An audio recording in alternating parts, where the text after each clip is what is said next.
¿Todo el mundo es creativo? ¿Todo el mundo es innovador? De una forma, digamos, en potencia sí, porque los humanos somos seres creativos. ¿Crees que el sistema educativo actual no promueve la creatividad? Yo creo que en general el sistema educativo nunca ha promovido demasiado la creatividad. Entonces, ¿el miedo sería el principal enemigo de la creatividad y la innovación? Sí, esto está bastante demostrado. Y hay un punto donde asociamos hipercreatividad con un poco de locura. Esta es una pregunta muy buena, porque hay algunas evidencias científicas de esta conexión. Fíjate, John Nash, el de la famosa película de Una mente maravillosa. A él le preguntaron en una entrevista en serio, señor Nash, ¿de dónde obtiene usted sus fórmulas matemáticas y tal y cual? Y el hombre, que pasaba por episodios de cierta normalidad y por episodios de cierta, digamos, locura, dijo, no, a mí estas ideas me las proporcionan los extraterrestres.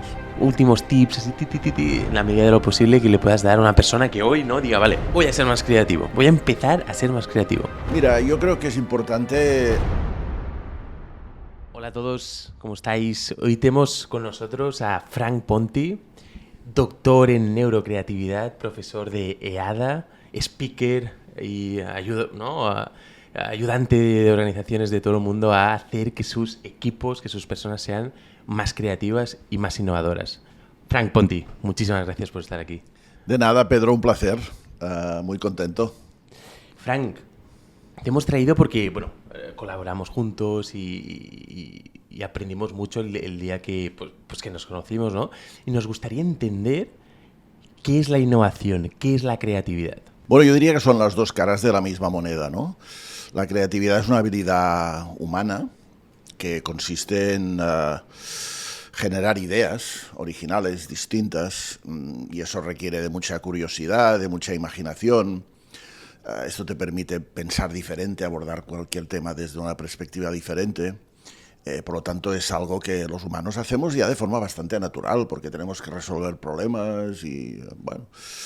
Cuando esto lo aplicas a un problema real, a un problema concreto en el ámbito de una organización, y el resultado es mejor que lo que había antes y lo puedes demostrar, a eso llamamos innovación, ¿no? Okay. O sea, cuando tú haces un producto que es mejor claramente de lo que tenías antes, o cuando mejoras un proceso o generas un nuevo servicio o lo que sea, que de una forma demostrable es mejor que lo que había antes, ¿no?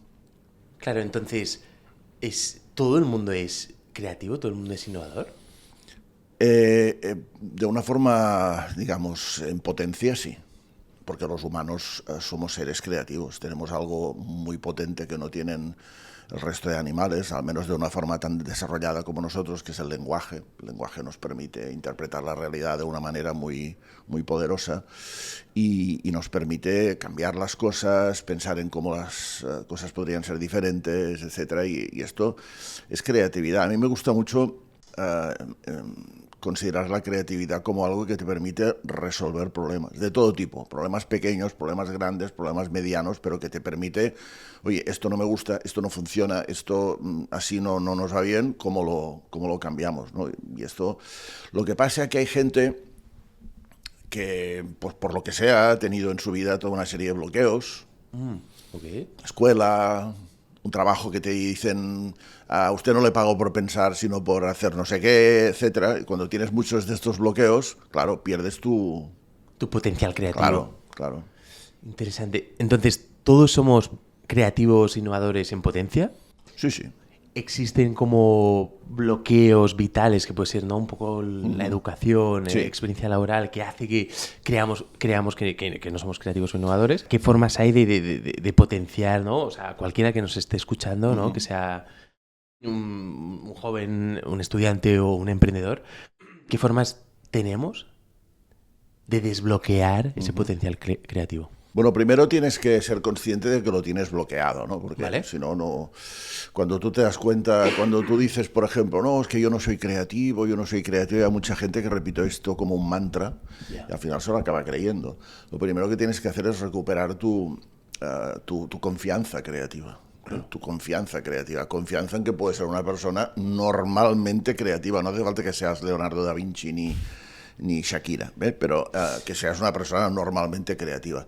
Claro. Y hay un elemento, Pedro, muy importante, que es el miedo. Si tú tienes miedo, porque te lo han inculcado en la escuela, en una empresa, en tu familia, tus padres. Claro. Si tú estabas pintando a la pared un día y te pegaron 2 bofetadas y te dijeron no lo hagas esto nunca más y tal, igual aquel suceso fue como muy traumático para ti, y entonces cuando te pasan varias de estas cosas en la vida, claro, tienes miedo a expresar lo que llevas dentro, por lo tanto no eres creativo, ¿no?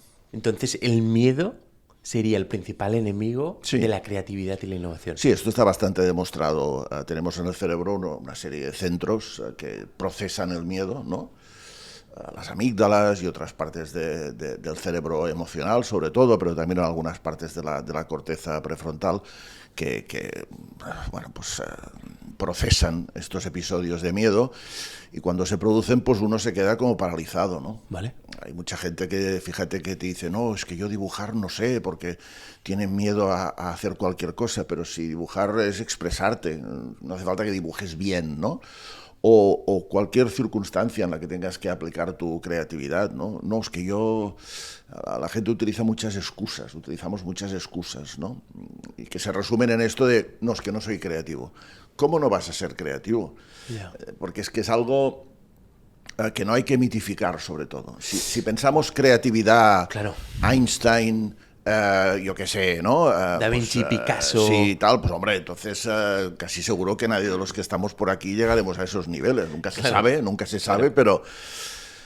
No, la creatividad es, como te decía, mejorar pequeñas cosas, resolver problemas, tener ideas brillantes y luego testearlas para ver si funcionan. Es una actitud vital.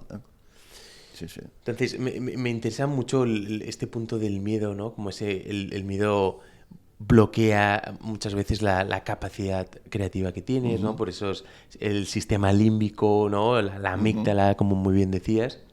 Entonces afecta corteza prefrontal en la toma de decisiones, en arriesgar, no arriesgar. Entonces, claro, ¿crees que el sistema educativo actual está hecho para, o sea, no promueve la creatividad? Hay un gran debate sobre esto en estos momentos, y es un debate que a mí me entristece, porque yo creo que en general el sistema educativo nunca ha promovido demasiado la creatividad, ¿vale? Y por lo tanto ha habido reacciones a eso.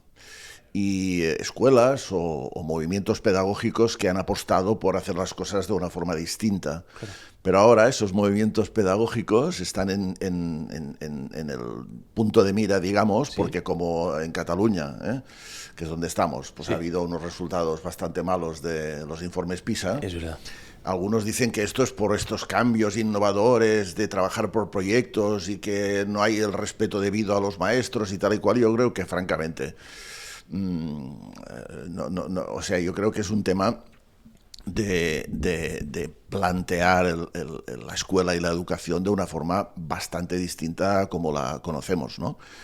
¿Hay que memorizar cosas? ¿Hay que utilizar la memoria? Claro que sí, no hay ningún problema. Yo creo que los niños tienen que saber que París es la capital de Francia, claro, sin necesidad de buscarlo todo en la Wikipedia o donde sea, ¿no?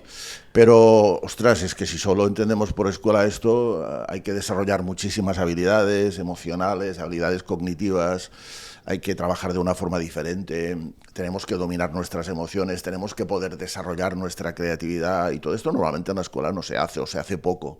Y por eso creo que tiene que haber un poco de todo, ¿no? Hay aspectos de la escuela más tradicional que seguramente hay que conservar, ¿vale? Pero hay que hacer yo sigo pensando en que hay que cambiar muchísimo el sistema educativo, y hay que hacerlo de una forma sólida. Fíjate que en un país como Finlandia, en los últimos 30 o 40 años, se ha cambiado una vez la ley educativa.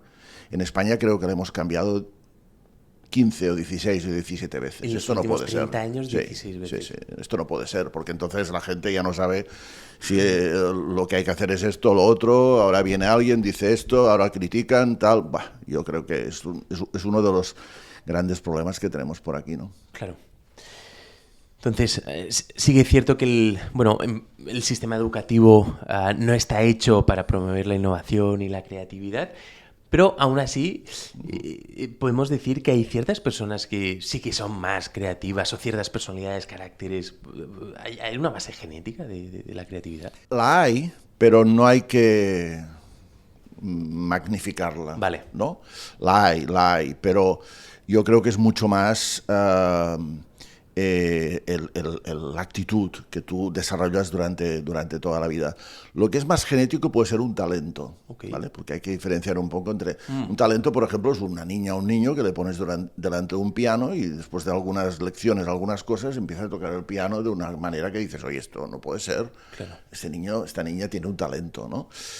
Pero puede ser que al final acabe siendo un pianista vulgar, con mucho talento, pero vulgar en el sentido de que no cree sus propias composiciones, que no haga cambios en la música, que no innove, etcétera. Con lo cual, si tienes talento y tienes creatividad, es decir, este conocimiento lo combinas y lo utilizas de una manera novedosa, entonces esto es una bomba, ¿no? Muy importante esta diferenciación, ¿no? Porque sí que se puede confundir, ¿no? O sea, creatividad tal innata con un talento innato, ¿no? Entonces, la creatividad tiene una parte de genética, pero tampoco muy importante. No, la mayoría de expertos, no es que lo diga yo, la mayoría de expertos afirman que el concepto de creatividad es algo que se desarrolla durante toda la vida y que depende más de tu perspectiva sobre las cosas, esto que te decía antes, de tu confianza en ti mismo, el combinar cosas de una manera distinta, y estos son hábitos que no son tanto heredados, sino que se aprenden, ¿no? Por eso, de ahí la importancia de las familias, de las escuelas, que permitan, sobre todo hay una palabra clave que es experimentación. Tú si tienes miedo, que decíamos antes, no experimentas, no pruebas, porque dices, no, ya está bien como está, claro. No haces nada, dices, no, esto ya está bien como está, entonces la gente se vuelve conformista, porque dice, bueno, yo qué voy a tocar, pobre de mí, si yo no soy creativo, es como un bucle, ¿no? Mientras que si una persona de pequeña aprende a probar, a experimentar, a ver cómo las cosas podrían ser de otra manera, claro. Esto al final te convierte en una persona creativa, lo quieras o no, porque descubres cosas y dices, oye, mira, me gusta esto mucho más que lo que teníamos antes, vamos a ver si funciona, tal. Bueno, es un hábito, ¿no? Hostia, claro. Entonces, la creatividad es el hábito de ser curioso, de preguntarte el por qué, de preguntarte el cómo se van a hacer las cosas de forma distinta. Es un hábito, entonces, ¿eh? Sí, es una actitud. Se acaba convirtiendo en las personas creativas en un hábito. Las personas creativas no es que estén el 95% de su tiempo sin hacer nada y de repente, ¡pam! Sino, esto lo decía Picasso, a mí la inspiración o la creatividad siempre me coge trabajando, ¿no? O sea, trabajando mucho. Lo decía Camilo José Cela, el famoso novelista español también. Yo estoy trabajando como un burro, decía él, todo el día. Y la inspiración, bueno, hay días que viene, hay días que no, pero yo estoy trabajando muchas horas, ¿no? Por lo tanto, al final te acabas convirtiendo en una persona creativa si tu cerebro está trabajando de una forma también creativa durante la mayor parte del tiempo. Y es cierto que también necesitas momentos de descanso, porque entonces el cerebro se oxigena y ¿no? Punto brutal. Hay un libro muy bueno de Jeff Bezos que se llama algo así como Reflexiona y divaga, algo, ¿no? Y donde básicamente, de forma muy resumida, dice que las mejores ideas que ha tenido siempre han sido divagando, ¿no? Claro. Divagando, que puede ser con un colega, con un compañero de trabajo, tomando un gin tonic, ¿no? Sí. Esto es lo que se llama el mind wandering o el daydreaming en inglés, que podríamos traducir como vagueo mental o ensoñaciones diurnas, ¿no? Que es tú puedes estar pensando sobre un tema, ¿no? De forma, digamos, racional, a ver, hay estas posibilidades, tal cual, pero luego, por cansancio, por lo que sea, te olvidas del tema, te vas a la ducha y de repente en medio de la ducha se te ocurre la idea, o a la mañana siguiente mientras estás andando relajadamente por la calle o practicando alguna actividad deportiva o lo que sea. Por lo tanto, esto está muy estudiado en neurología o en neurociencia de la creatividad. Son estos momentos de aburrimiento o de relajación o de cavilación, pero cavilación no consciente, ¿no? Donde esas ideas que tienes por ahí, que están inestructuradas o desestructuradas, de repente se estructuran. Entonces es cuando tú tienes la sensación, ostras, ya lo veo. El ajá, la bombilla que se enciende, el eureka de los griegos. Ese momento dices, ahora sé cómo lo voy a hacer esto, ahora sé cómo será nuestro nuevo producto, nuestro nuevo servicio, lo que sea. No ha habido una un movimiento consciente, sino que ha sido el cerebro el que el que ha acabado de estructurar toda esa información y ha dado como resultado la idea, ¿no? Claro. Entonces, esa parte de relajación, divagación, de dejar pasar... Esto es, seguro que tú no sabes dar luz sobre este punto, ¿no? Pero leía, creo recordar que leí, que las personas que posponen las cosas muchas veces son más creativas. Sí, los procrastinadores tienden a ser más creativos que los no procrastinadores. Bueno, es un gran debate, porque la procrastinación está muy mal vista. Sí. Pero, en cambio, yo soy bastante procrastinador en lo que no me gusta, sobre todo, ¿no? O sea, claro. Aquellas cosas que no me gustan, digo, uff, qué palo hacer esto ahora, ¿no?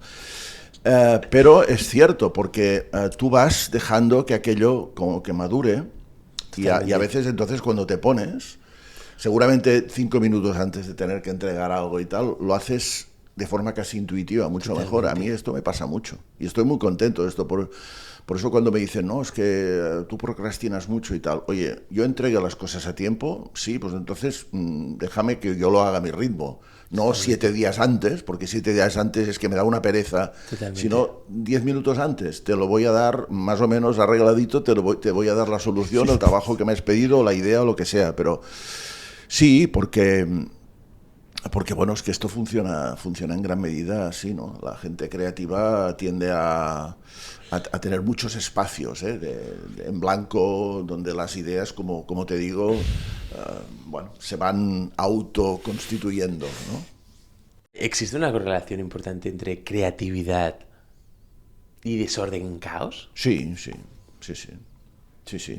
Mira, me haces recordar un libro del filósofo catalán Xavier Robert de Ventós, que nos dejó hace un año y pico, que a mí me impactó mucho cuando lo leí hace ya muchísimo tiempo, que se llama el libro Ensayos sobre el desorden, ¿no? Bueno.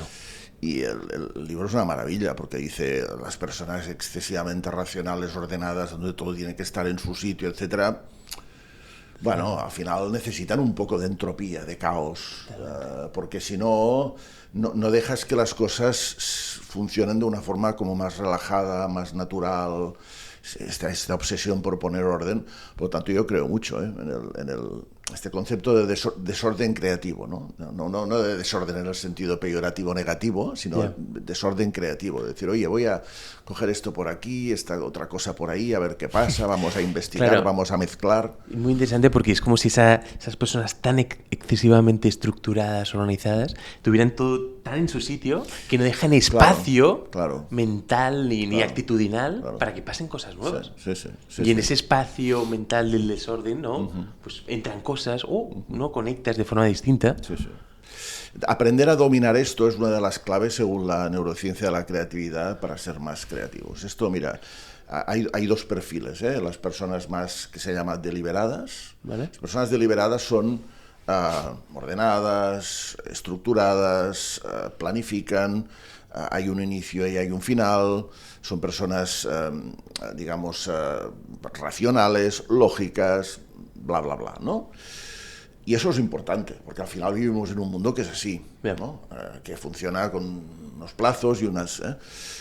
Pero luego hay muchas personas que son lo que se llama espontáneas, y es un funcionamiento completamente inverso, ¿no?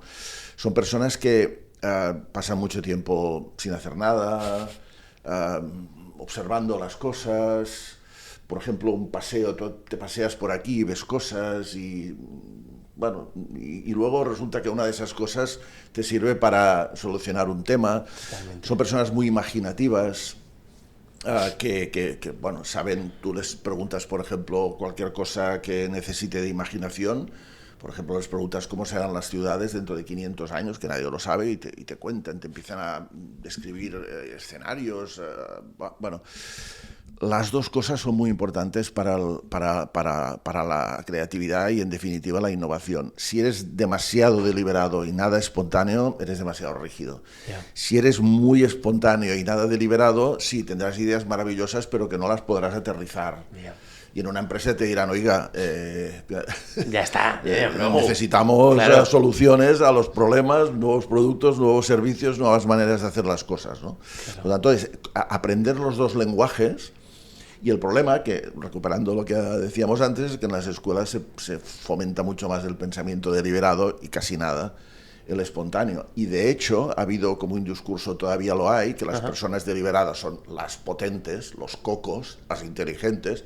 En cambio las espontáneas son como, eres espontánea porque no eres de lo otro, ¿no? Como queriendo decir, mala suerte has tenido, ¿no? Y esto es tremendo. Muy interesante. Porque, claro, luego también, totalmente, ¿no? El espontáneo, pues es eso, espontáneo, desorden, a veces, bueno, relajado, más bromista, ¿no? Sí, sí. Y muchas veces Sí. la profesionalidad se Exacto. asocia a la seriedad. Exacto.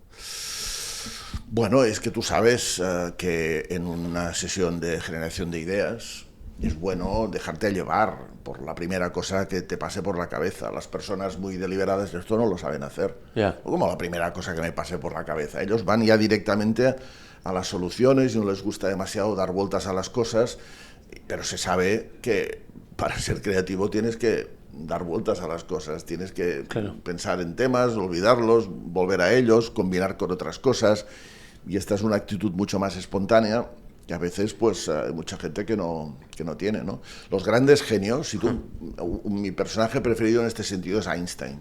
Claro. Einstein era físico, era un científico, era súper deliberado, pero recuerda sus fotos sacando la lengua y su aspecto desaliñado. Sí. Era una persona súper imaginativa. Él decía, lo único que sé de mí mismo es que soy súper curioso y que me estoy todo el día haciendo preguntas, muchas veces preguntas absurdas. Lo que pasa es que el tío sabía luego cómo responder esas preguntas desde una perspectiva científica, pero tenía un poco las dos, ¿no? las dos características de los personajes altamente creativos, ¿no?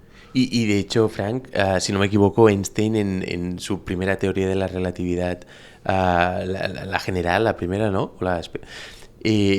Todo lo hizo a través de un ejercicio de imaginación, ¿no? Estás en un tren, entonces hay un objeto que va a una velocidad, ¿no? Entonces todo empieza a través de la imaginación. Sí, sí. Y es muy curioso, es que es un caso muy curioso. Einstein era, y lo digo con todos los respetos, no lo digo en el sentido peyorativo, era un funcionario de la oficina de patentes de Berna, ¿no? Y de Suiza. Y por lo tanto podía haber seguido así toda su vida. Empezó a trabajar estos temas, tal como tú decías, utilizando su imaginación. Se sabe que hablaba mucho con la portera de donde vivía y le hacía preguntas a la portera sobre la teoría de la relatividad. Y la portera, claro, no sabía qué contestarle, pero a veces algunas de las respuestas de la portera eran inspiradoras para Einstein, ¿no? O sea, le preguntaba cosas como, portera, si usted viajara a la velocidad de la luz, ¿qué le pasaría? ¿No? Y la portera decía, ay, yo qué sé, ¿no? Pero le contestaba alguna cosa y él decía, ostras, qué interesante.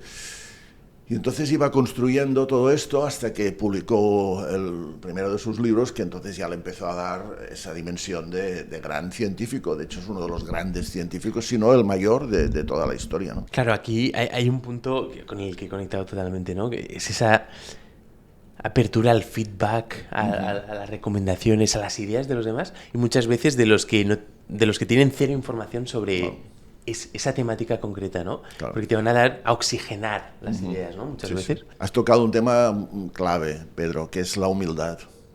Si tú ya sabes que sabes y te piensas que sabes y que lo sabes todo y que ya no...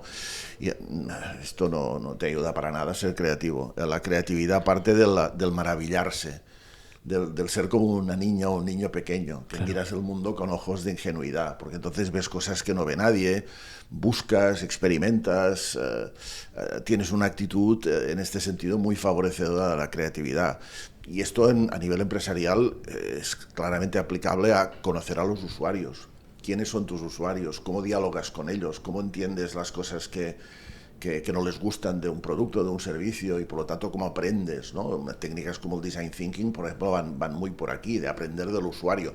No es que el usuario te vaya a dar la solución, a veces sí, pero normalmente no, pero tú, entendiéndole, se te ocurren nuevas cosas para mejorar, pues eso, un producto, un servicio. Claro. Tal. Por tanto, humildad, capacidad de observación, humildad, curiosidad, esto te lleva a ser mucho más creativo, ¿no? Claro, y en esta línea, Frank, claro, hay una parte de, claro, el ser humilde y abierto al feedback y a las opiniones de los demás te da un aumento de los inputs que recibes, ese aumento de inputs que recibes aumenta la probabilidad de mezclar puntos de forma distinta. Sí. Porque si tú solo Sí, tienes sí. tus ideas y tus conocimientos, eso, por mucho que lo mezcles, siempre sale lo mismo. Efectivamente, el connecting the dots que decía Steve Jobs. ¿no?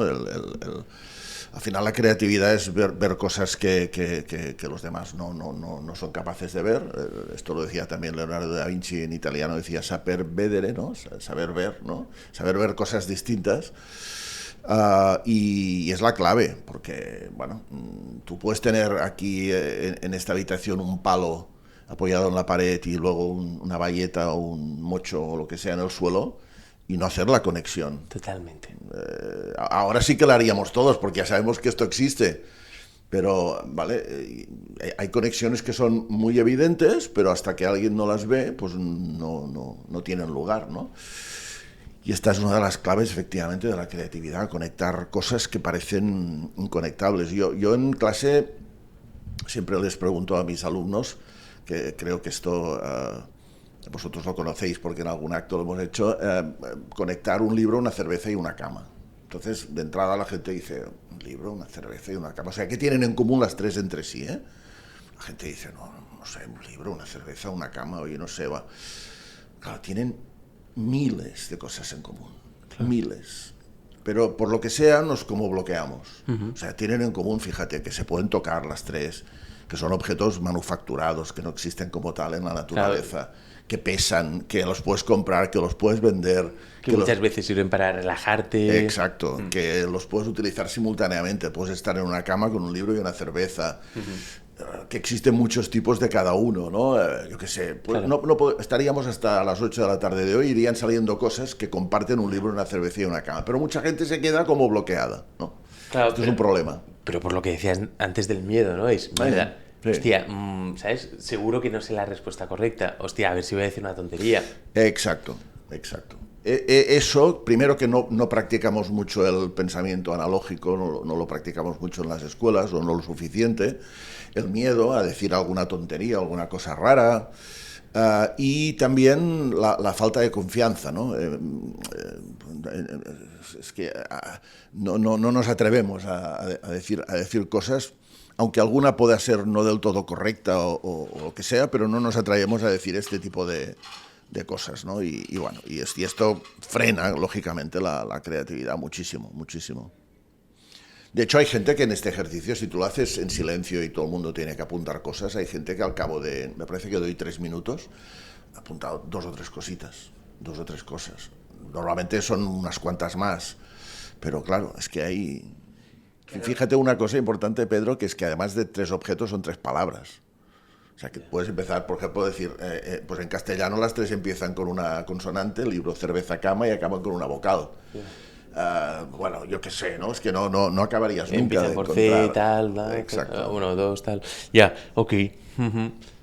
Ya. Claro, mientras comentabas esto, es, claro, ¿cómo respondes la primera... O sea, cuando se te presenta la situación, según cómo sea tu primera sensación, o sea, de, hostia, esto no es para mí, hostia, esto no se me da bien, ya se desencadena todo lo que viene después. Bueno, es esta confianza. Confianza. Si no tienes confianza en ti, desde el punto de vista creativo, vas a tener toda una serie de microsensaciones que te van a llevar a, no, esto yo no sé, no hay nada, una serie de microcreencias que te frenan, que te bloquean. ¿Y cómo se hace llevado como a acciones más o menos concretas para aumentar esa confianza creativa? Bueno, mira, practicando, ¿no? Yo en clase, tanto cuando estoy en EADA como cuando estoy trabajando directamente con una empresa y tal, y tengo un poco de tiempo, porque estas cosas necesitas, no las puedes hacer en una hora, pretender que tal, pero tengo un poco de tiempo. Sobre todo las clases de creatividad es que no pueden ser muy teóricas, porque la teoría te sirve de muy poco. Claro. Les digo, venga,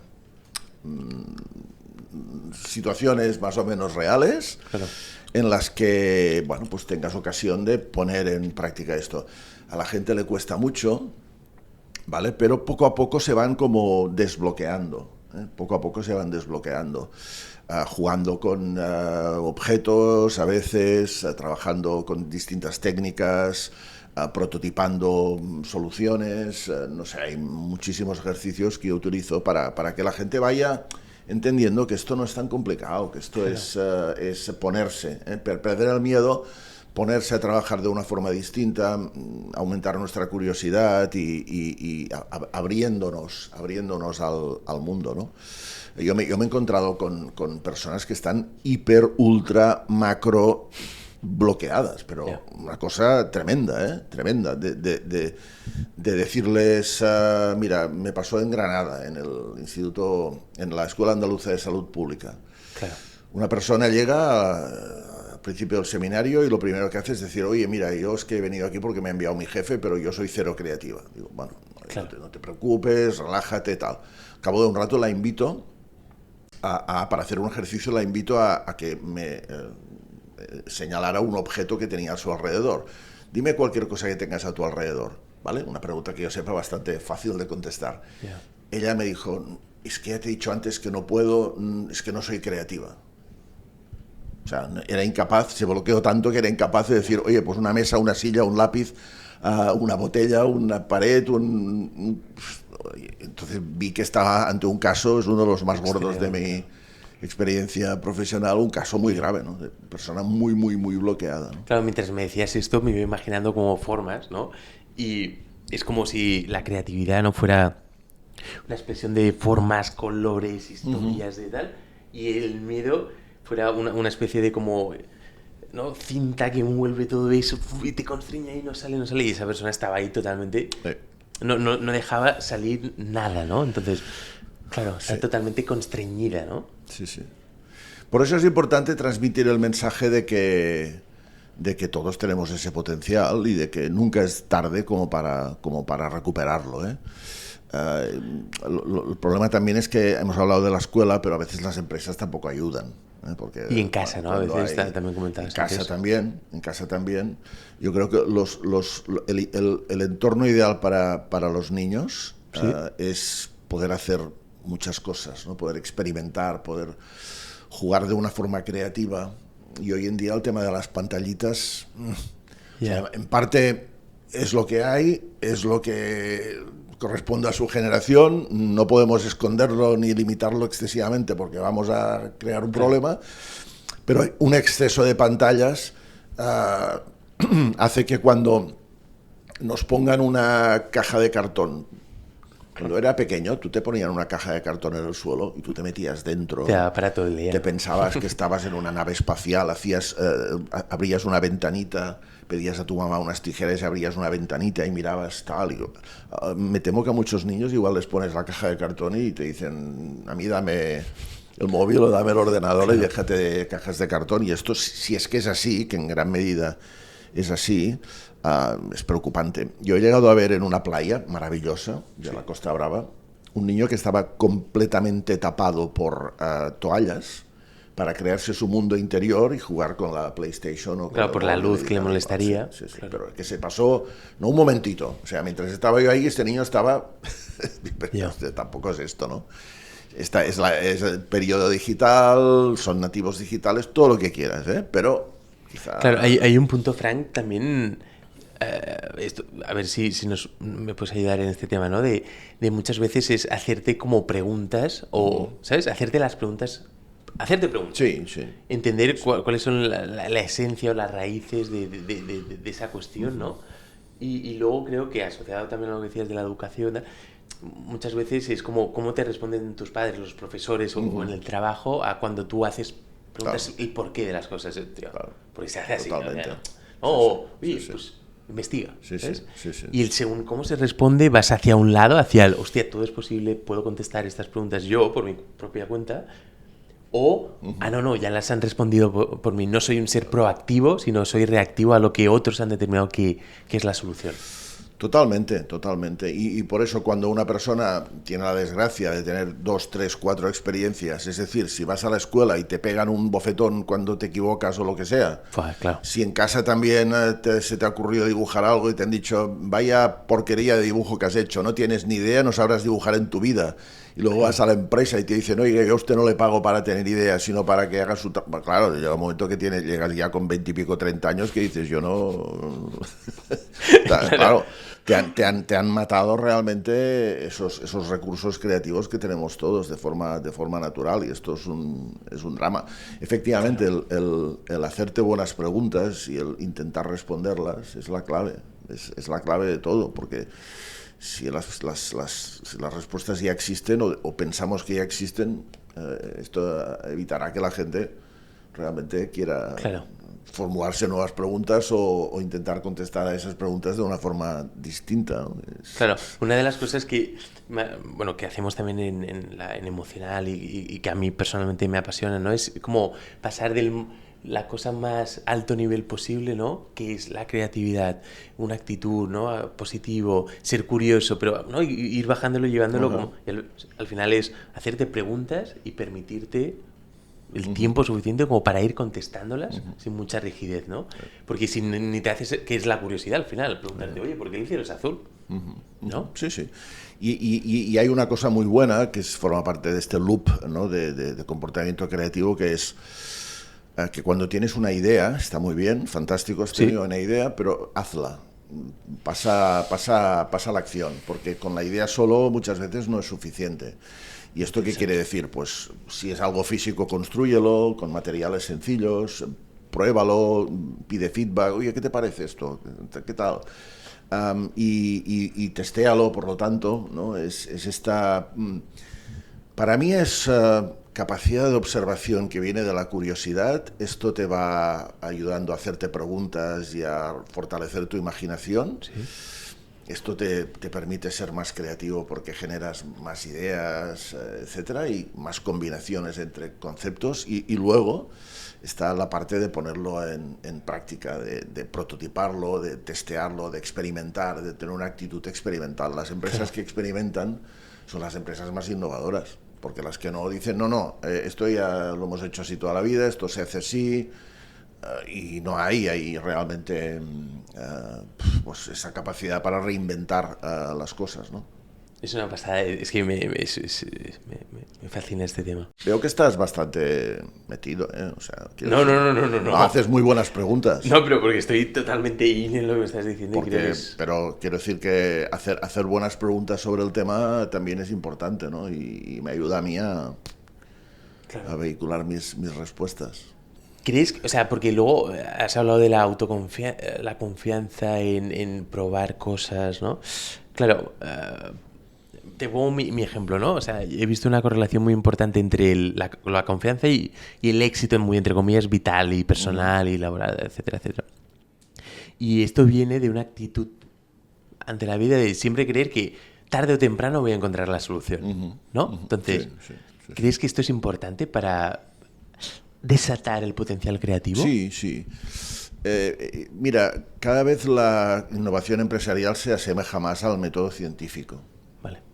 ¿Un científico qué hace? Es evidente que un científico tiene que equivocarse muchas veces y tiene que tener esa actitud de, oye, he probado, eso no funciona, voy a probar otra cosa, esto no sé qué, tal.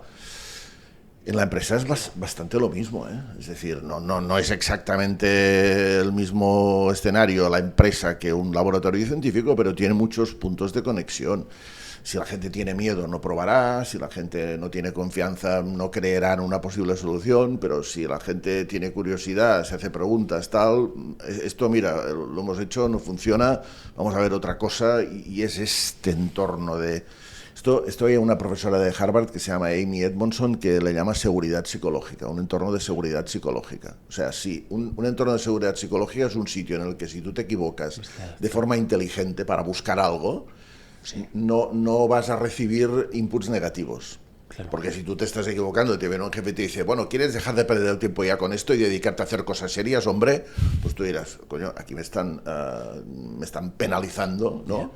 La actitud esta de búsqueda, ¿no? Mientras que si es al revés, pues ostras, eso permite la expansión de la creatividad, tanto individual como grupal, de una forma muy importante. Por lo tanto, construir entornos de experimentación, de esto.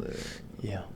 Claro, a nivel contextual sería construir ese entorno de seguridad psicológica y luego que te permite ese espacio para crear. Y luego a nivel individual creo que hay un concepto que seguramente conocerás, que es el de growth mindset. ¿No? Que sería, tú tienes que tener ese growth mindset, el contexto tiene que darte seguridad psicológica y eso es una combinación ganadora. Absoluta, porque con una mentalidad de crecimiento, con un growth mindset, tú abrazas el cambio, abrazas la evolución, abrazas que las cosas no tienen por qué ser como son, que es lo contrario, como ya sabes, al fixed mindset, ¿no? De decir, oye, no, esto es así, ya está bien y hacemos lo que tenemos que hacer. Bueno, claro, ahí no florecerá la innovación de ninguna de las maneras, ¿no?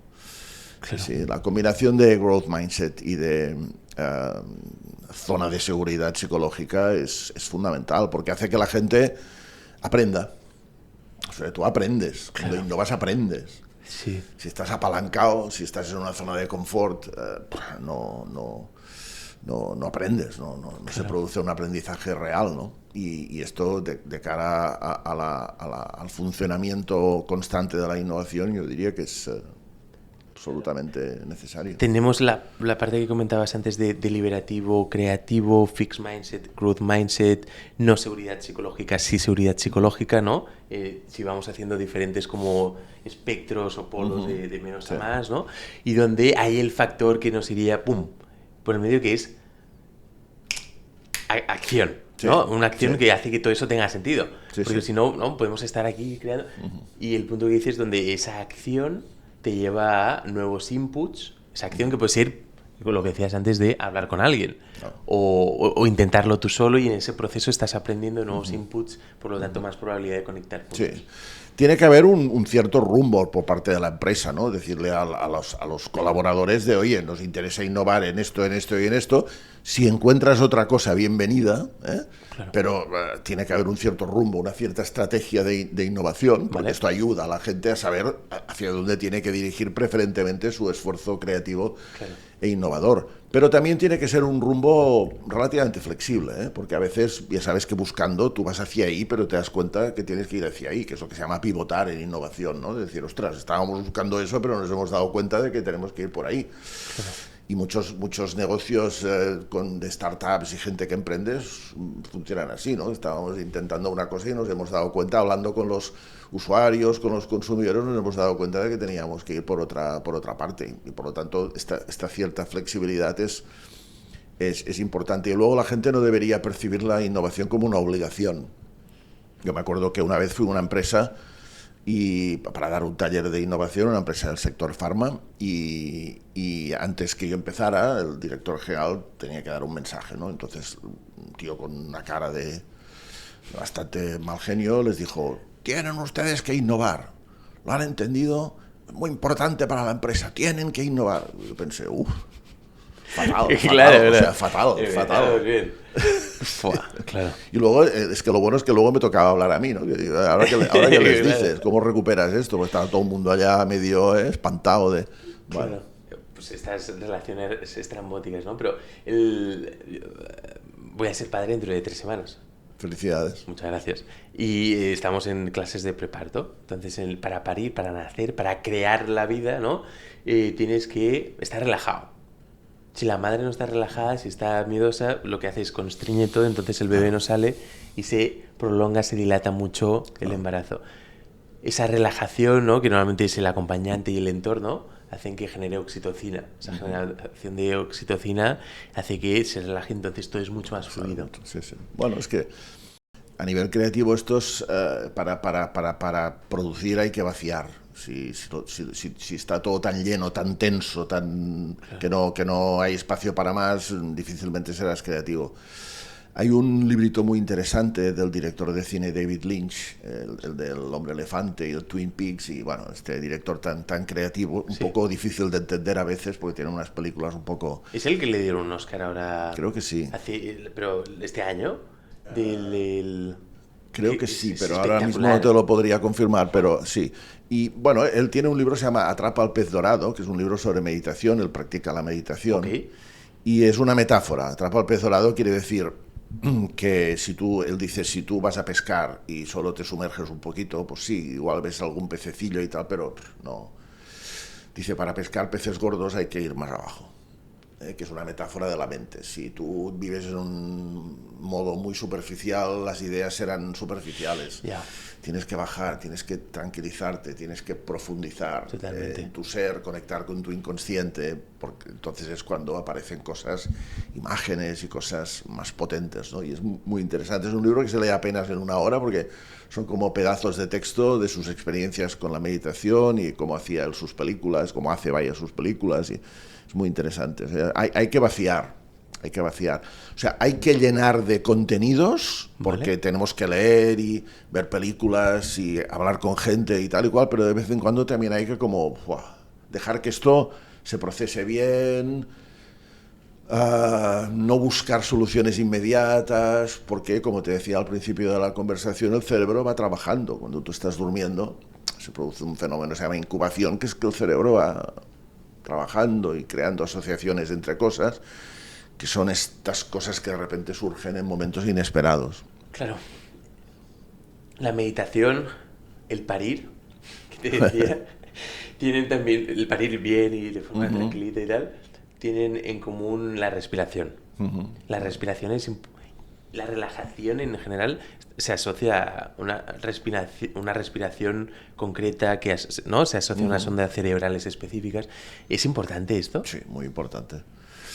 Muy importante porque si tú estás en una sesión creativa, vamos a suponer, y cuando te dicen, venga, vamos a generar ideas sobre este tema, a ver qué se nos ocurre, y tú notas que tu cuerpo y tu mente se tensa, si es una ligera tensión no pasa nada, pero si es una tensión un poco más fuerte, paraliza. Por lo tanto, eso, respira, relájate un poco, deja que tu mente entre en este caso, lo que decías tú, en ondas más de tipo alfa, que son estas ondas que están relacionadas con estados de cierta relajación, cuando nos despertamos por la mañana, que estamos así un poco, ¿no? O cuando estamos practicando ejercicios de relajación, yoga, meditación y tal, porque entonces es más probable que se produzcan estas asociaciones y que no fuerces tanto el pensamiento más racional, sino que hay este momento, ¿no? de más imaginación, más fantasía. Oye, ¿qué pasaría si vamos a probar y tal? Y también es muy importante que si esto lo hacemos en equipo, la gente se apoye los unos a los otros, porque si tú tienes una idea muy imaginativa, pero al lado tienes gente que dice, vaya tontería que estás diciendo, venga, cállate, Ya. entonces tampoco sirve para nada. Estos en Stanford dicen build on the ideas of others. O sea, construye a partir... Ostras, qué interesante eso que estás diciendo. Quizá no estoy totalmente de acuerdo. Mira, yo haría lo mismo, pero de esta otra forma. Y esto, claro, hace que un equipo se apoye los unos en los otros y vaya desarrollando. En vez de decir, no, esto no sirve para nada. No, esto... es demasiado caro, ¿no? Ostras, mira, explicado así quizá no, pero yo lo que haría es tal... en Pixar, por ejemplo, tienen un método que se llama plussing, de plus, que es cuando alguien está intentando construir el guión de una película, está prohibido decir que no. O sea, tú no puedes decir, no, esto no, un tiburón no puede ser porque el tiburón es de... No, digo tiburón por lo del Nemo, ¿no? Entonces tienes que procurar mejorar esa idea o darle alguna vuelta, pero no cargártela, no decir no eliminarla. Esto es importante. En entornos de innovación es muy importante. Totalmente. Y luego totalmente, está ese ejemplo de las... O sea, y esto yo internamente lo intento hacer mucho y en general y lo veo con la correlación entre persona creativa y cómo acepta las ideas de los demás en su fase inicial, ¿no? Es una semillita, entonces está ahí el primer brote y claro, el no, es como, tiras, la arrancas, le tiras, no, esto no, es que no va a crecer nada. Y no, dale un poco de tiempo, dale un poco de agua, un tipo de... Ya sé que, hostia, tal vez no va a ser un roble, pero bueno, y es un punto importante, Totalmente. ¿no? Mira, en esto hay un caso muy conocido, que es el caso de las notas post-it. desde que en 3M crearon por error una cola de baja adherencia hasta que los post-its se comercializaron con éxito pasaron 6 o 7 años. 6 o 7 años. Pero hubo un grupo de gente que tenía la sensación de que aquello podía servir para algo, aunque no sabían exactamente para qué.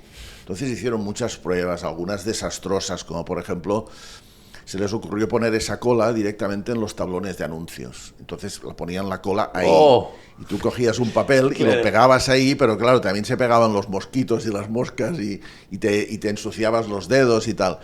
Se hicieron, y la actitud de 3M, de los jefes de estas personas o de los responsables, de los managers, siempre era, oye, seguid avanzando, no dediquéis tampoco mucho tiempo, no vamos a descuidar lo que es más urgente o más importante en estos momentos, pero adelante, continuad haciendo pruebas, porque si tenéis la sensación de que hay algo, esto es lo que tiene que hacer una empresa que fomente la innovación. No decir, oye, no perdáis más el tiempo, que no veis que con esto no vais a conseguir nada, ya vale, ya de... No, al contrario. Bueno, y llegó un momento en el que, bueno, preguntarles a los de 3M cuánto dinero han ganado con los post-its desde que se empezaron a comercializar, y bueno, son cifras que, en fin, ¿no? Y una cosa que al final es un papelito con una banda de goma que... Es ese optimismo, esa progresión, ese trabajo sistemático, ir probando, experimentando, ¿no? Y con jefes que te dicen, oye, adelante, adelante, venga, no despistes tus obligaciones cotidianas y tal y cual, pero adelante, adelante, adelante. Totalmente.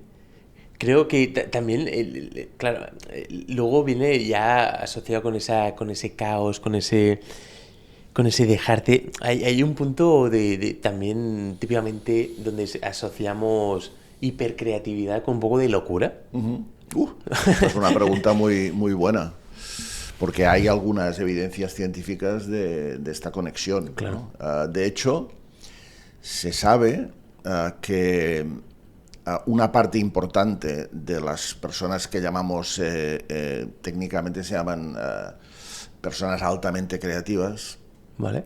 Highly creative people o highly creative individuals, que tienen en los filamentos del ADN, en los cromosomas, tienen algunas variaciones, algunos cambios, algunas modificaciones parecidas a los cambios que tienen las personas aquejadas de esquizofrenia o trastornos esquizoides. Claro. Con lo cual hay una cierta evidencia de que las personas altamente creativas funcionan de una forma diferente.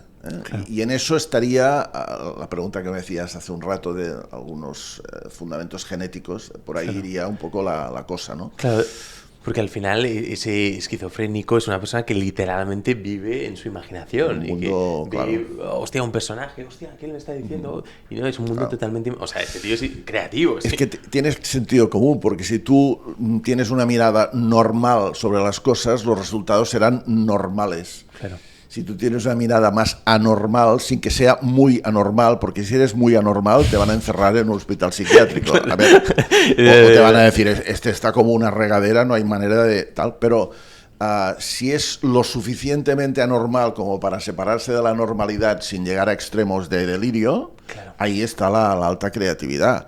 Fíjate John Nash, el de la famosa película de Una mente maravillosa, Beautiful Mind. Wow, bestial. A él le preguntaron en una entrevista en serio, señor Nash, ¿de dónde obtiene usted sus fórmulas matemáticas y tal y cual? Y el hombre, que pasaba por episodios de cierta normalidad y por episodios de cierta, digamos, locura, dijo, no, a mí estas ideas me las proporcionan los extraterrestres. ¿Lo decía en serio en este momento? Lo decía en serio. Claro. Claro, los periodistas decían, ¿qué dice este hombre? Pero ¿no? Es un caso un poco extremo, no hace falta tampoco estos extremos, pero una parte muy importante de los creadores son personas que pueden tener una cierta conexión sobre lo que se llaman en neurociencias una zona de vulnerabilidad, donde la razón y la sin razón están conviviendo ahí de alguna forma, ¿no? Y si se decanta, si tú bebes en la sin razón pero eres capaz de llevarlo a la razón, entonces conseguirás cosas diferentes, claro. Hay alguien que no sé quién es, ¿no? Que decía algo así como que tiene un pie entre la genialidad y la locura, ¿no? Es ir pasando esa frontera una y otra vez y sin quedarte mucho tiempo en la locura, donde luego pero luego también Dalí, ¿no? Que no hemos hablado de él, ¿no? Sí, Claro, sí. Dalí, ¿no? Un tío excéntrico. La rauxa, ¿no? La rauxa catalana, esta palabra tan fantástica que tenemos, que se contrapone al seny, Claro. que las dos son necesarias para crear, porque si eres només arrauxat, es decir, te dejas llevar por tus impulsos, tiendes a una cierta locura, pero esto no lo conviertes en nada, pues no sirve. Pero si eres tan assañat, de sentido común, de lógica y tal, al final tampoco no vas a conseguir conceptos realmente originales. Por lo tanto, sí, Dalí era un muy buen... a mí me hace mucha gracia que dicen que cuando estaba en Barcelona se alojaba en el Hotel Ritz, que ahora ya no existe. Bueno, Sí. pero que está en el mismo sitio, tiene otro nombre, Avenida Palas o el Palas, o no sé qué, bueno. Y se ve que cuando tenía recepciones con periodistas y tal, se ponía su mejor camisa blanca, de esas anchas, de manga larga y tal, con un bolsillo, porque era importante que la camisa tuviera un bolsillo, entonces se ponía una tortilla a la francesa No me jodas. en el bolsillo, con una mancha de aceite enorme, y recibía así a los periodistas, que me parece una cosa realmente fantástica, ¿no? Claro, estaba ahí, pues tenía tal vez más de un pie, ¿no? En el otro lado. Pero por eso también ha sido tan extraordinario, ¿no? O sea, extraordinario, ¿no? Mucho más allá de lo ordinario, de lo común, anormalidad, ¿no? Entonces, permitirte, ¿no? O sea, claro, permitirte Claro, salir también de esa zona de confort mental, de lo que estás acostumbrado a ser. Pero también es un coste energético, ¿eh? O sea, Sí. El caso de Dalí es muy interesante. Él siempre decía que era mejor escritor que no pintor, y tiene un librito, que es un libro que se llama El método paranoico crítico, que tú lo lees y yo creo que dices, bueno, ya no sé, o sea, es un libro realmente muy, muy extremo, ¿no? De la relación entre las imágenes inconscientes y la realidad, etcétera. Pero al mismo tiempo Dalí era un tío que podía pensar de una forma racional y lógica, o sea, claro.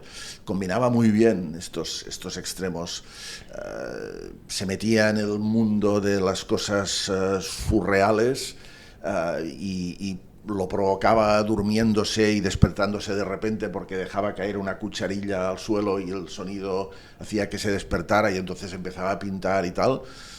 Pero también era una persona con un sentido de money muy claro. Desarrollado, y una persona con una estrategia muy clara comercial de tener éxito, claro. Con lo cual le convirtieron sin duda en un personaje que puede gustar más o menos, pero que es un personaje fascinante, ¿no? Sin duda. Claro, también el caso de Dalí, con esto que vemos es el extremo de la ausencia de miedo, prácticamente, ¿no? Porque claro, medios, ¿qué dirán de mí? Lo tengo que hacer bien, ¿no? Sí. Que sería lo que haría la mayoría. El tío, no, levanta ahí con su bigote, con una tortilla francesa con todo tal, y luego hablando como hablaba, que también hablaba de forma muy curiosa, ¿no?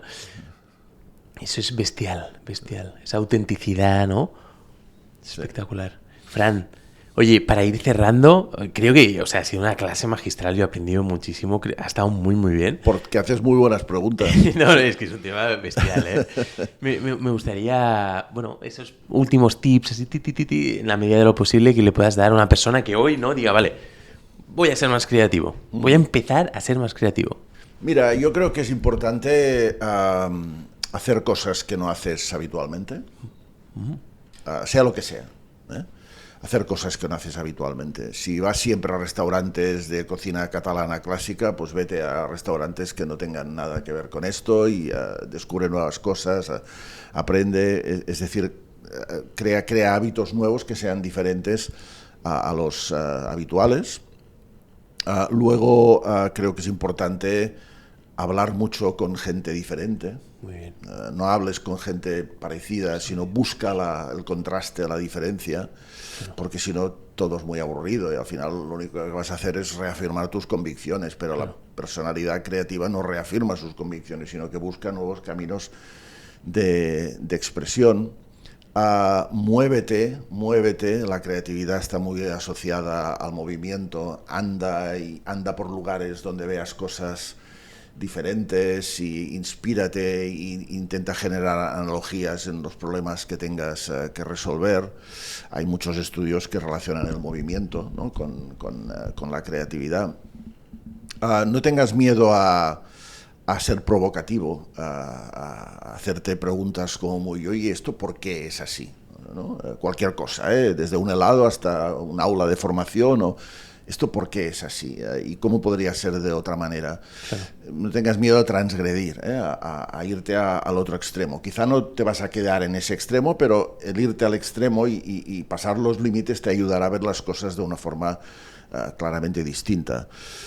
Viaja mucho, viaja a sitios, no viajes para hacerte la foto, que también, no es que no puedas, pero viaja para descubrir cosas distintas, cosas que no te podrías ni imaginar, ¿no? Yo me acuerdo cuando fui a Japón, a Kioto, aquellos jardines zen me dieron una paz y una cosa que no había experimentado muchas veces en mi vida.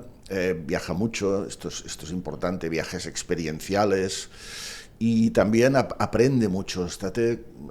Yo creo que cualquier fuente de aprendizaje es buena, ver películas o series inspiradoras, interesantes, leer libros. Yo creo mucho en los libros, yo intento leer muchísimo, especialmente durante las vacaciones, y esto me nutre, ¿no?, de nueva información, que luego voy combinando con otras cosas. Y escucha mucho, sé empático, aprende de los clientes, de los consumidores, de los usuarios, utiliza esta, digamos, modestia que decíamos antes, esta humildad para intentar aprender. No pienses que tienes ya las soluciones, que esto es algo que yo veo mucho en la gente. No, ya tengo la solución. Relájate. Relájate, aprende, observa primero y ya llegará el momento de encontrar la solución, pero bueno, no vayas tan rápido, ¿no? O sea, podrían ser algunos de estos pequeños, ¿no?, consejos. Pues con eso nos quedamos, Frank, y ya como último, normalmente hacíamos que los invitados lo escojan, pero en tu caso lo hemos escogido nosotros, que es el premio a la innovación por la labor que haces, no solo en... Muchas gracias. Fantástico. No solo en las charlas, sino también en tus clases, ahora viniendo aquí, y ojalá que hagas muchísimas más entrevistas, porque me has ayudado a mí, vamos, he aprendido muchísimo y vas a ayudar y vamos a aprender mucho con tu experiencia. ¿Vale, Fran? Pues muchas gracias, encantado de estar con vosotros en Emocional.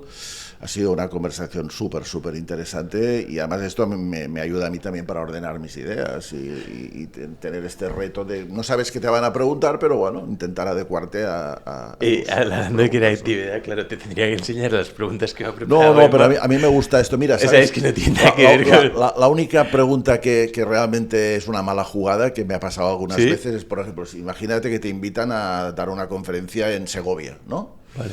Y entonces al final te preguntan, bueno, ¿y qué empresas innovadoras conoces en Segovia? Esto sí que te chafa, porque esto sí que te lo tienen que decir. Porque claro, igual lo más normal es que no conozcas las empresas innovadoras de Segovia, ni de Burgos, ni de...